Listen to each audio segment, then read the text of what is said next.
தமிழ்னு பேசுகிறாங்க.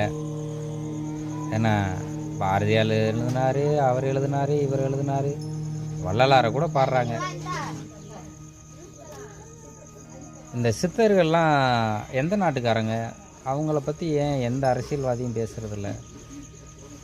அவங்க கொண்டு வந்த மருத்துவத்தையோ ஆன்மீகத்தையோ இதை பற்றி யாருமே பேசுகிறதே இல்லையே. ஏன்? இவங்கெல்லாம் எந்த நாட்டுக்காரங்க? என்ன வேறு வடநாட்டிலேருந்து இங்கே இந்தியாவுக்கு இது தமிழ்நாட்டுக்குள்ளே வந்துட்டாங்களா?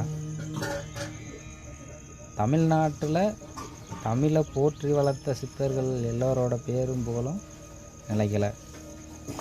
முதல்ல இலக்கண நூல் எழுதின அகஸ்தியர் அவர் எழுதின நூல்கள் எதுவுமே பாட புத்தகத்தில் இல்லை. ஏன்னா அதே நேரத்தில் அவரோட சீடர் எழுதின இலக்கண நூல்